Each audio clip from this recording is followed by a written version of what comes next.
The heat in Monaco in July isn't just a scorching physical heat. It is an invisible, heavy, and sticky pressure weighing down on the shoulders of those who do not belong to the elite. I stood frozen under the glaring sun, feeling every drop of sweat trickle down my spine. The cheap polyester security uniform rubbed against my skin, itchy and suffocating like a torture suit. On the chest, the words "temporary staff" embroidered in red thread had already started to fray. This was my place today. Gate number 4, the gate for cleaning staff and waste transport of the Grand Monaco Expo. Just 50 meters away was the VIP gate, shaded and lined with red velvet carpets and white rose hedges. That place was for the important people. That place had air conditioning breathing out cold air, and the scent of Chanel mixed with the leather of Hermes bags. A shiny black Bentley Continental glided up, stopping right in front of me with arrogance. The rear window lowered, exhaling a blast of artificial cold air smelling of sandalwood. The flushed, jowly face of Richard, my father-in-law, appeared behind expensive Ray-Ban sunglasses. He looked at me, not with the eyes reserved for a son-in-law, but with the eyes reserved for a stain on his polished Italian leather shoes. "Hey, Max," he called, his voice hoarse from smoke and hard liquor last night. "Stand up straight. You are representing the face of Sterling Motors." I slowly straightened up, trying not to squint against the blinding sun reflecting off his car hood. "Yes, father," I replied, my voice low and steady. "Don't call me father here," Richard hissed, glancing around as if afraid someone might hear. "Here, you are a security guard, and your duty is to ensure no nosy journalists or ragged beggars get into our area."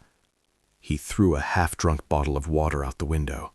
The bottle rolled on the hot asphalt, stopping right at my feet. "Water! Don't die of thirst. I don't want to spend money calling an ambulance for you." I looked at the water bottle.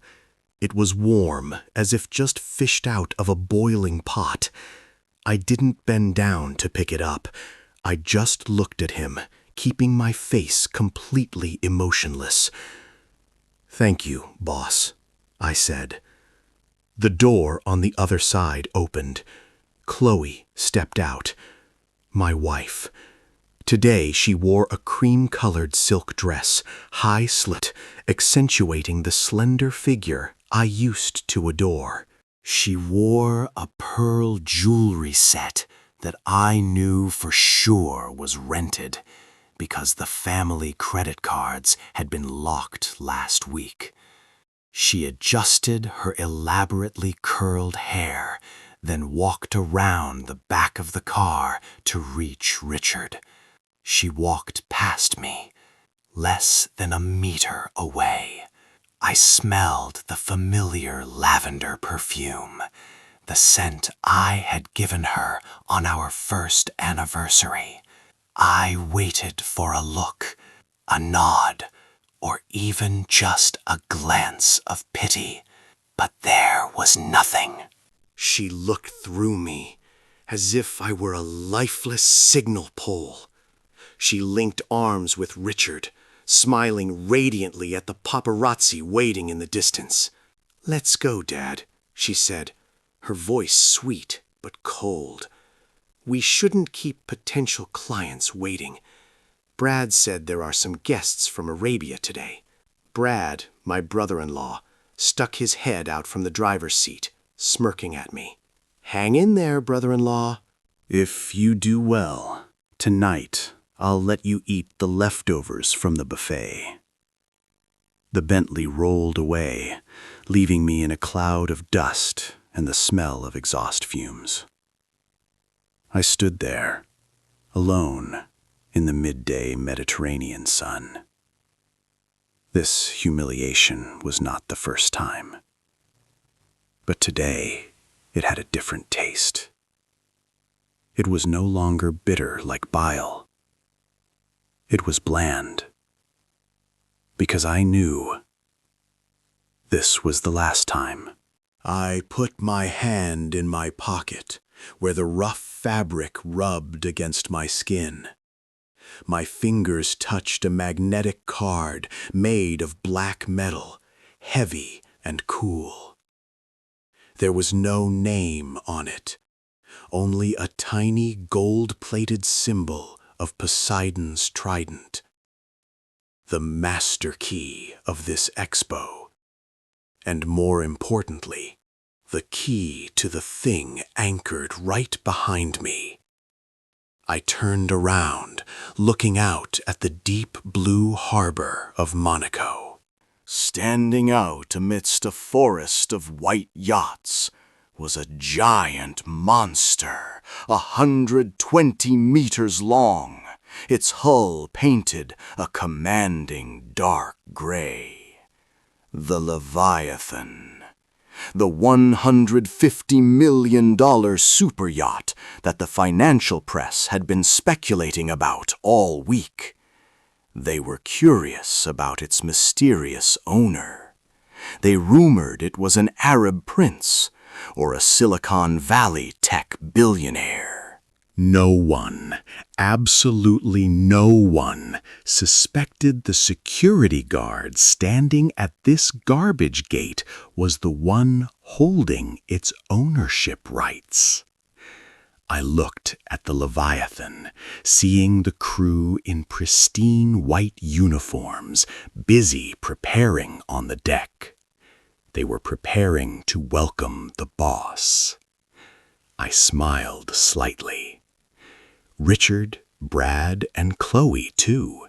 They thought they were stepping into a party of kings. They didn't know that they were just clowns stepping onto a stage I had already set, and the velvet curtain was about to rise. 3 years ago, things weren't like this. I met Chloe at a small book cafe in Paris, where she was running away from family pressure. Back then, I was on vacation after completing the acquisition of a renewable energy corporation worth $2 billion. I hid my identity completely. I introduced myself as Max, a freelance consultant with unstable income and a passion for numbers. I wanted to find someone who loved me for who I was, not for the long strings of zeros in my bank account. And Chloe, at that time, was a breath of fresh air. She hated the hypocrisy of the elite. She hated the frivolous social parties her father forced her to attend to hunt for a husband. We loved each other with the simplest kind of love, eating baguettes by the Seine, walking in the rain without a chauffeur. When I proposed, she cried and agreed, despite the fierce opposition of Richard and Brad. "You intend to marry a pauper?" Richard had screamed into the phone, loud enough for me to hear every word, even without the speakerphone on. "He will drag this whole family down into the mud." But Chloe was determined. "I love him, Dad. Money isn't everything." That sentence made me believe I had found the right person, that I could protect her from the greedy swamp of her family. I was wrong. Dead wrong. 3 years living as a son-in-law in the Sterling house taught me an expensive lesson. A toxic environment can erode even the purest souls. Sterling Motors, Richard's family company, was essentially just an empty shell. They traded imported luxury cars, but the management style was medieval. Richard squandered money on luxurious trips to build an image. Brad, the incompetent brother-in-law, burned money on gambling and phantom investment projects. When debts piled up, they started to torment me. If you are a man, you should know how to earn money for this house, right? My mother-in-law, Elena, often insinuated during dinner. Look at Susanna's husband. He just bought his wife a beach villa. And what did you buy for Chloe? A discount cake? At first, Chloe defended me. But dripping water wears away stone. Daily insults, debt pressure, and comparisons with peers gradually changed her. She began to look at me with disappointed eyes. She began to sigh when she saw me working on my old laptop, where I actually ran my empire. Can you be a little more ambitious? She said that on our 2nd wedding anniversary. I don't need you to be rich, but I need you to have status. I intended to tell her the truth. I intended to say that the status her family craved was just a grain of sand compared to what I had. But I stopped, because I realized she no longer loved Max the consultant. She was gradually turning into a younger copy of her mother. And the climax was the event last week. I accidentally overheard a conversation between Richard and Brad in the study. The door was ajar, and their vulgar laughter echoed out. "This expo is the last chance, Dad," Brad said, voice full of excitement. "I finished printing the fake catalog. 10 limited edition Black Panther SUVs. Market price $500,000 each. But we don't have the cars." Richard's voice was worried but ambitious.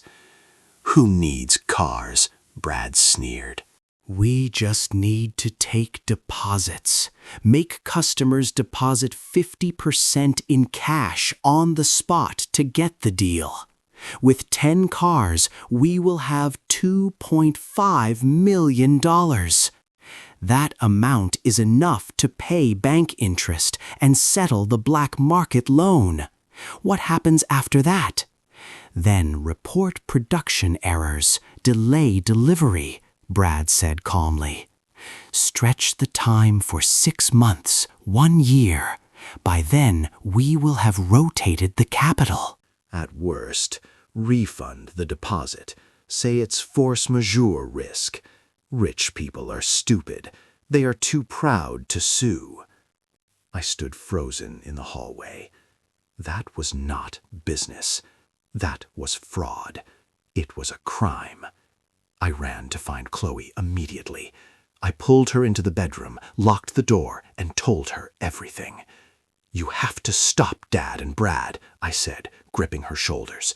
"They plan to sell cars that don't exist. This is property appropriation fraud. If discovered, the whole family will go to jail." I waited for her panic, waited for her conscience to speak up. But Chloe just brushed my hand away, calmly sitting down at the vanity to remove her makeup. "You are overreacting, Max," she said coldly. "That is called capital mobilization. Everyone in business does that." "But they don't intend to deliver the cars," I screamed. "They will deliver," When there is money, she turned to look at me, eyes sharp. What do you know about Dad's pressure? Dad is trying to save this house, save both me and you. Instead of standing there judging with false morality, why don't you go out there and earn $1,000? That sentence was like a knife cutting the last thread holding me to this marriage. I looked at the woman in front of me. Thick makeup covered the innocent features of the past. Her eyes no longer reflected my image, only numbers. She had chosen a side, and she chose wrong. Fine, I said, my voice dropping, cold as ice. I won't judge anymore. I will watch and see how Dad and you save this house. I walked out of the room, leaving behind a clinically dead marriage. Richard forced me to work as security at the expo today so I wouldn't get in the way of their scam. He thought pushing me away was safe. He didn't know that pushing me out the gate gave me the best vantage point to witness his downfall. I looked at the phone screen, displaying the security camera of the VIP area I had just hacked into.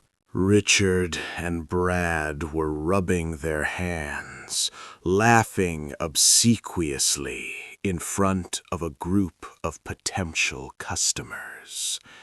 They were setting a trap, but they didn't know that the biggest prey, the giant whale they craved, was the person standing guard for them.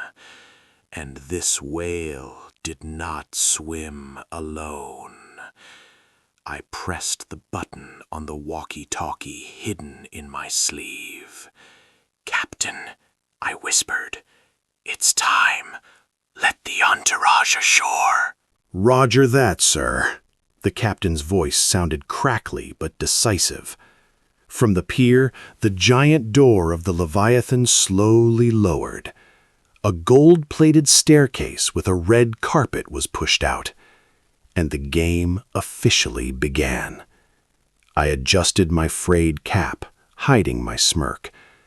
Today, I would teach the Sterling family a lesson about true value. Not the value of cars, but the value of integrity, and how much it costs when you sell it cheap. I stood nestled behind a large billboard printed with the image of a car my father-in-law didn't have. From this position, I could see everything happening inside the VIP area without being detected. The atmosphere inside was thick with the smell of greed. Richard was adjusting his tie for the 10th time, sweat seeping on his forehead, even though the air conditioning was running at full power. Brad was constantly rubbing his hands together, eyes darting around like a hungry hyena. And Chloe, she was reapplying powder, trying to keep an industrial smile on her lips, but I saw her hands trembling. She knew this was a scam, but she still chose to stand there. "They're coming," Brad whispered, his voice hissing with excitement through the microphone on his shirt that I was eavesdropping on. From the pier, the entourage of the Leviathan began to enter the main gate. Leading the way was Captain Anderson. He wore a pristine white uniform, shoulder boards glittering with gold under the sun, walking with the demeanor of a general. Following him were 4 senior assistants carrying black leather briefcases, faces cold as stone. Their appearance made the crowd automatically part to both sides. They didn't look around. They walked straight towards the Sterling Motors booth, exactly as I instructed. Richard's heart seemed to want to jump out of his chest. He nudged Brad, signaling him to stand up straight. "Welcome, gentlemen," Richard rushed out, bowing so low it was ridiculous. "It is an honor for Sterling Motors to welcome the delegation from the legendary super yacht." Captain Anderson stopped. He didn't shake Richard's hand. He just nodded slightly, his eyes scanning the empty booth, which had only a single dusty sample car. "We don't have much time," Anderson said, voice resonant and firm. "My boss needs a fleet of cars to serve VIP guests on the yacht. 10 limited edition Black Panther SUVs. Requirement: deliver the cars within this week, and pay in one lump sum in cash." Richard swallowed hard. I heard his Adam's apple move clearly through the earpiece. 10 cars. $5 million. A number enough to save his rotten dealership and pay off all Brad's debts. The only problem: he didn't have the cars. He didn't even have the right to order that limited edition from the parent company. But greed had blinded him. Of course," Richard lied without blinking, the smile on his lips stretching to his ears. "We, Just imported exactly 10 yesterday. They are in the secure warehouse. Rare goods, sir. The whole of Europe has only this shipment."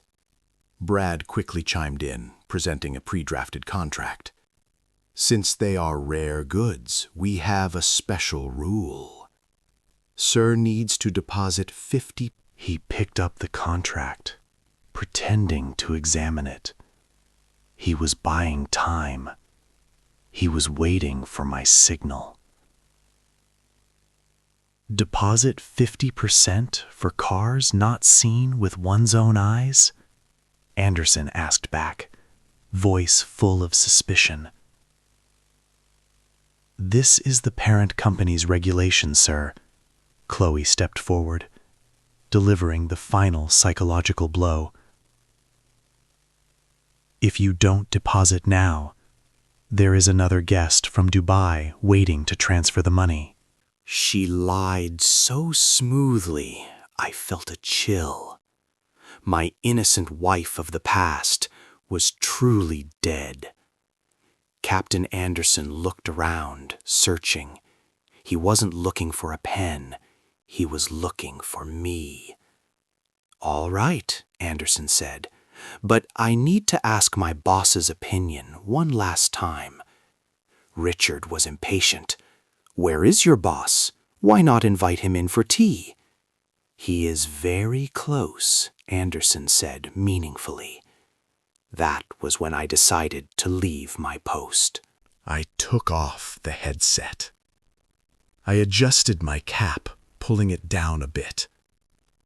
I stepped out of the shade, walking straight towards the VIP gate. 2 inner circle security guards blocked me. "Hey, you! This area is forbidden for janitorial staff," one guy shouted, intending to use his baton to push me away. I looked up. I looked straight into his eyes. The eyes of someone who had managed thousands of employees. The eyes of true power. "Move," I whispered. The guard froze. There was something in my voice that terrified him. He stepped back, unconsciously opening the way. I walked into the red-carpeted area. My old safety shoes printed faint dust marks on the bright red velvet carpet. Whispers started to rise. "Who is that security guard? How dare he walk in here?" I walked straight to the negotiation table, where Richard was holding the seal tightly in his hand. My shadow cast long over the fraudulent contract. Chloe was the first to see me. Her face turned from pink to pale white. "Max," she hissed through her teeth. "Are you crazy? What the hell are you doing here? Get back to the gate immediately!" Richard turned around, face red with anger, seeing the bug dirtying his perfect picture. "Security!" he roared. "Drag this useless guy out. Don't let him annoy the captain." I didn't look at them. I looked at Captain Anderson, and I nodded slightly. The space seemed to freeze. Everyone held their breath, waiting for the scene of the poor security guard being thrown out. But no one came to drag me by the neck. Instead, an unimaginable scene unfolded. Captain Anderson, the powerful man who had just made Richard grovel, suddenly stood up. He turned towards me. His shoe heels clicked together with a thud in military style. Then he bowed down, a perfect 90-degree angle. "Good afternoon, boss."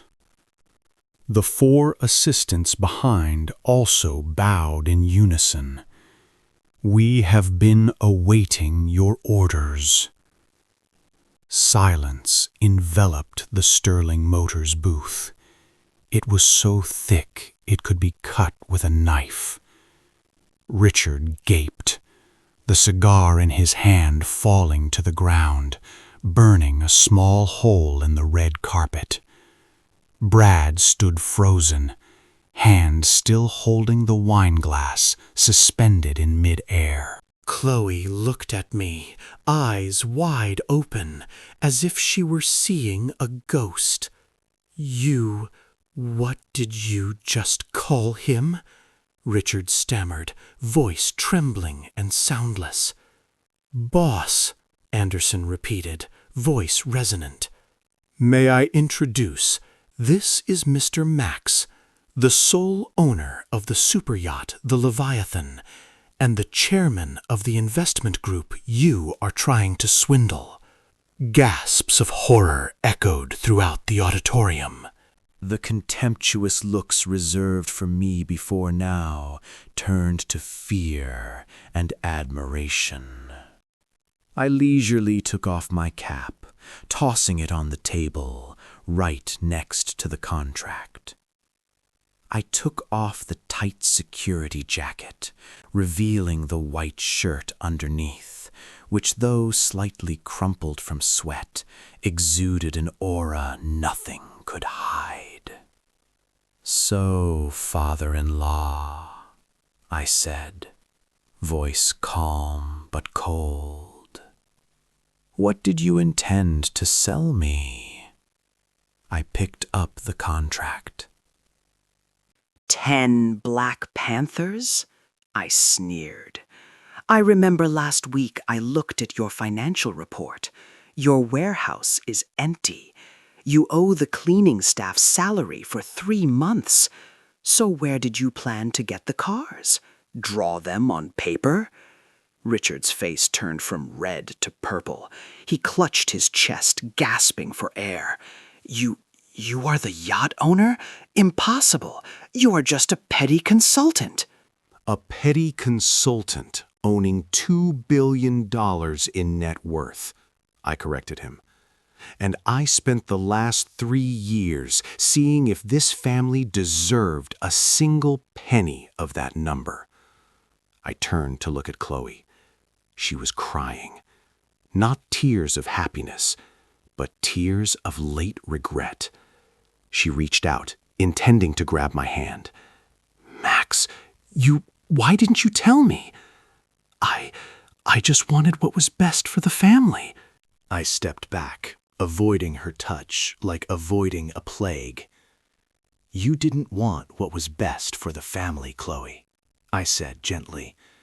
You only wanted what was best for your vanity. I gave you a final chance last night, but you chose to stand with the scammers. I picked up the contract worth $2.5 million, and I tore it in half. The sound of tearing paper rang out harsh in the silence. I tore it into quarters, into eighths. Then I threw the scraps into the air. They fell down, fluttering, like white snowflakes on Richard and Brad's heads. "The deal is cancelled," I declared, "because the seller lacks capacity and ethics." I turned around, facing the adjacent booth. The booth of Aurora Motors, Sterling's direct competitor. The director of Aurora was standing there, grinning ear to ear, watching the show. "Hey, friend," I called out loud. Do you have 10 luxury SUVs in stock? The most expensive kind. Right away, Mr. Max, the Aurora director shouted, running out to welcome me. We have stock in the warehouse. Key delivery in 1 hour. Good. I pulled the black power card from my pocket. Swipe it.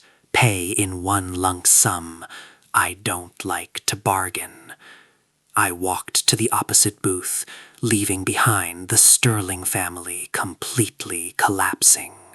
Richard slumped into the chair, clutching his left chest. Brad sat on the ground, pulling his hair, and Chloe stood desolate amidst the paper scraps, watching my back, knowing she had just lost the biggest lottery ticket of her life. I signed the invoice at Aurora Motors. 10 brand new cars would be craned onto the yacht this afternoon. I walked out of the exhibition area, heading towards the pier. The sea wind blew strong, blowing away the stifling smell of deceit. Chloe ran after me.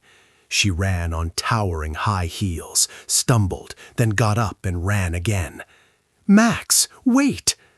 She caught up with me right before the stairs to the yacht. "You can't leave like this." "We are still husband and wife," she sobbed, clutching my sleeve tight. "I'm sorry. I was wrong. Give me a chance. Dad is having a heart attack. You can't watch him die without saving him." I looked down at her. Smudged makeup made her beautiful face look stained. I felt pity, but no love left. I removed her hand. Gently, but decisively. "I did save your dad," I said, "by stopping him from committing fraud and rotting in jail." As for this marriage, I took off the wedding ring on my hand. It was just a plain, cheap silver ring I bought myself because her family didn't let me wear expensive things. It ended the moment you told me to go earn $1,000 instead of having false morality. I placed the ring in her palm. Now I'm going to earn thousands. Good luck with your status. I turned my back, stepping up the gold-plated stairs. Captain Anderson stood at attention. "Departing, sir." "Let's go," I said. "Go as far as possible." The horn of the Leviathan blasted a long sound, shaking the harbor. The giant engines growled, parting the waves to take the steel monster away from the dock. I stood on the highest deck, looking down at the shrinking harbor. I saw Chloe's tiny figure, still standing there. Next to her was Richard being carried onto a stretcher by medical staff, and Brad was being handcuffed and led away by economic police, who had been watching them for a long time. I raised my wine glass, taking a sip. The tartness of the wine mixed with the saltiness of the sea breeze. That was the taste of freedom.